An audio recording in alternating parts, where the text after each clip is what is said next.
have to lose their car because they can't pay to get out of the impound lot. And so being there and being a presence is really powerful.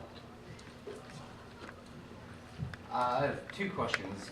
One, what are your views on lawsuits? Because I know in Boston, a fellow got beaten up by the cops for filming a few years ago and sued the city, and now you can film the cops. How effective are they? Have you considered them? Do you consider them just or a waste of tax money? We talk about this stuff all the time because, in Oakland, people are like, they do, like, you got lawsuits against OPD every time they shoot somebody for little things or whatever. There's a lot of lawsuits in motion. And, we argue, like, where's this money? Wouldn't it be better if these cops are really held accountable for their actions, if we could, like, bring them in and do some sort of restorative justice or, do something? And would it be better if that money was coming from their pockets? So wait, OPD's paid over like $90,000. I think their first year they make over $100,000 in overtime. They're making $200,000 most of them, like with all the little things. Yeah, they are the 1% in Oakland, man. And so if it came out of their pocket, maybe they stopped doing it. But it's coming out of the city, so I have mixed feelings for it. I say sue the shit out of them, but make your own decisions for yourself because it really is. Maybe it's better to, and then it's like, what? You want to change policies? But you do have to change policies. I don't want to do it. There are lawyers that will, and it has made a difference. Like one time they were shooting people in the head with the wooden dowels in Oakland in 2003, and they didn't do it for 7 years. But it's not because they weren't thugs. They just didn't feel like they could get away with it, and they started doing it again. So I don't, I say sue the hell out of them, and then when you win, have a press conference and say it kind of sucks that this money's coming out of the taxpayer's pocket. I think that the police department should, be cut this much to make up for it. Well, my answer to everything else is that it depends on what's going on, and so there are times where I don't want to sue taxpayers either. But if we want to start the conversation about taxpayers and taxing, then it's like, what is money? And money is paper that they print uncontrollably, and it's really just pieces of paper. And so taking pieces of paper from people and doing whatever. And so there are some times where, in Las Vegas, I probably could have pursued a lawsuit. But what it breaks down to me is that most of the time the lawsuits that I could have would be not small enough for an attorney, and I don't want to spend 2.5 years fighting the government when you don't get a right stamp and the right piece of paper in the right corner with some black magic with it, and everything's a waste. And so I don't have that time to risk wasting.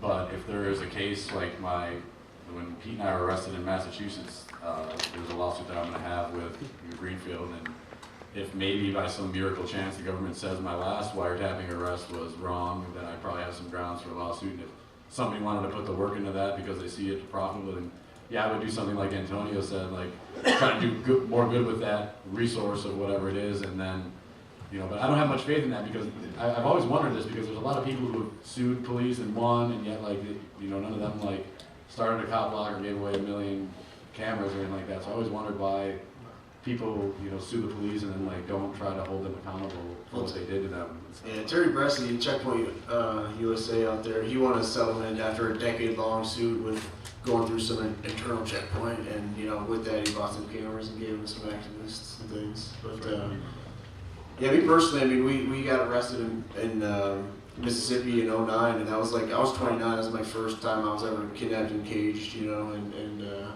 but we had some folks step up that had their proper permission, licenses or whatever, and they wanted to help us with the civil thing and then represent us, or help us with the criminal thing and then represent us with the civil thing. But I guess we went back to town one time and did a lot of sort of on the street activism, and they thought it was too much, so they backed away. But then we had our stuff in Massachusetts, you mentioned, which was like a wiretapping charge, and initially we had another lawyer lined up, and who was kind of busy, I guess. And this other team, wants to step up. But I guess Ademo and I have taken a different approach. Maybe pretty much I had a conversation with this team of lawyers a couple weeks ago, and they wanted essentially, they said you just have to sign the suit, and we put in the work. There's a high likelihood or whatever. I'm sure. But where I'm at is I don't know. I don't want to. if I knew it would go to private mediation and the people that are named in the suit are these individuals that were responsible, this individual named Todd and Dodge who initiated our kidnapping and caging, and some of his colleagues who assisted in our kidnapping and caging, and then the town of Greenfield, which is a corporation, which is to me just like not whatever, it's legal, it's a legal fiction. So I don't have issues like holding them accountable and going to private mediation to do that, which was one alternative she wanted to pursue potentially. But even to get there, you have to file the suit through this, you know, what an institution I don't want to legitimize. So I ended up deciding not to, you know, pursue that endeavor. So I think it nothing like for all those ones that happened that it just would take too much or not worth it or whatever. It's like those are the ones where you guys and where folks are putting them up online for their children to see and ask their parents why are people saying this about you, Daddy, or whatever. And I think that's like, well, one of the biggest parts after the like trying to keep stuff from happening in the moment has been, I don't know. I really think that like shaming them in front of their community, not like they want to be known as bad cops. Cops that hurt people, they want to be known as being tough. It's their motto. It's what they do in the mirror. You know what I mean? So you know, not that. It's really talking about who they really are and what they're doing. You know, and it is. I think it does impact them. I mean, I've seen one cop, his heart's broken. You know what I mean? But he did it. It's not our problem. We just, you know, help his family see it. Hi, I think somebody asked a question about after a lawsuit, why don't you like go to activism? My son was arrested maybe 6 years ago. He was on probation we spent thousands and thousands to get a lawyer, and for 5 years we kept our head down. We were scared to death of the police, The state police arrested him, and he was on probation for 5 years. And then at the end, we're like, now I'm getting involved. You know, he's still scared. He's just petrified of the police. And he's 28 and... yeah, I mean, honestly, that's a very common like question we get at Cop Block, you know, through whatever out channel. And I'm always like, the more open you can be now, the more of a deterrent it is, the more you'll embolden others to step up, the more people local will step up now to help you and like do damage control and not live in fear. You know what I mean? Because if a schoolyard bully continues to get away with doing that action, there's no deterrent. When's it going to stop? You know, and how's it going to be? It's going to be more difficult. Yeah, and my comment about like people not getting involved was just like I was more or less talking about people who win like lawsuits against the police and then like they disappear, or then it's like okay, you know, like, oh yeah, I got beat up but I got money, and so they don't like become active in preventing that from happening to anybody else. Like I get a lot of stories about people who've been beat up and don't have the ability to, you know, get that kind of justice even, but not many who are like, yeah, I was beat up and I won $100,000 and so I've been doing this the whole time. It's like, well, I got $100,000 and what the police did was just that guy. And it's like they're still apologetic for like policing in general, you know, as a service to like people who want it. So. Well, to stick to your values on what it is that they offer, because there's, as you know, lots of negotiation that goes on as far as getting money out of them. You'll want a whole lot more, probably settle for less, and then they'll say, by the way, don't go to the media. right. Look, it's a contract. The contract can take many forms, so we don't know what's going on there. So when that comes around to you, stick to your values. That'll guide you ahead. Great advice. Anybody else have a question? I'm not even sure if we're running close on time or anything. Oh, Let's do it. Yeah. I just had a note, you could always just write every property tax owner or whatever in the county a check with the money you want and that win some favor among the locals. Yeah, that was one suggestion, to like if monies were received, to like just give it back to folks in the town there and like hold a conference and do a training and like with information or whatever. But it wouldn't be worth. I just got a $5,000 settlement from the town of Palmer. I know if I was to try to divvy that up amongst all the property taxpayers in Keene, for instance, I mean, I wouldn't be able to afford the postage. Right, 23 cents a person, and then Cut a check, how much the check's going to cost. Sure. But I agree with rolling the money back. Again, I think that was something that you see with people, like in your situation, people are frightened to death of police, and one of the reasons why is they don't have a support network. You know, there's nobody around, no one came to the trial, nobody's there to support them, and that's why organizations like Cop Watch and Peaceful Streets are great to have. So in communities like Oakland and Austin, there's somebody there that they can turn to, Or, of course, all across New Hampshire, you know, there are supporters, people have Port 411 everywhere. So being in that place, I would say, the lady that asked about Baltimore earlier, what can you do if you're in a big city? Get the hell out and get to New Hampshire.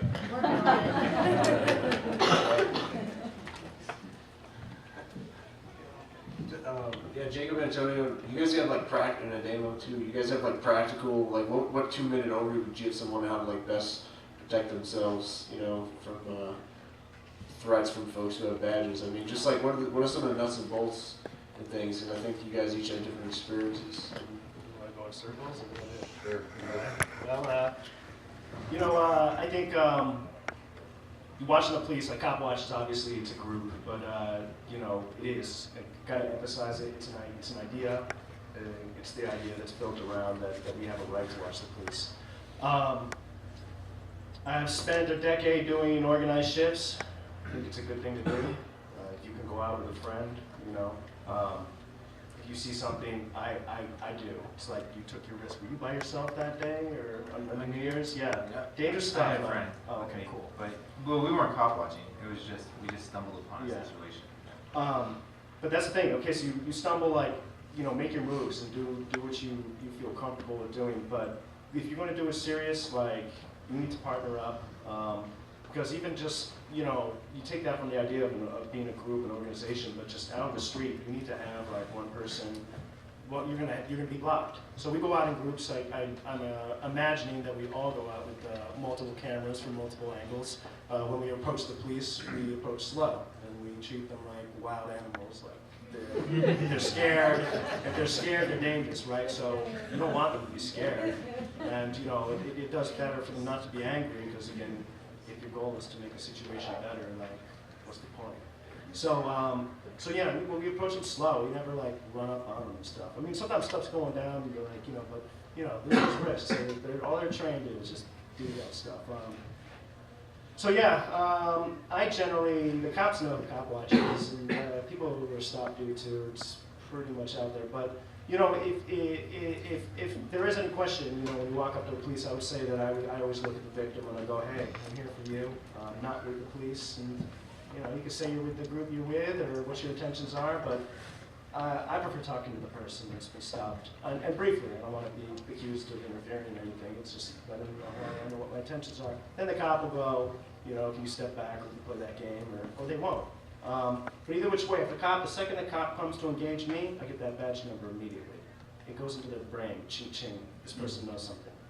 And this is on video.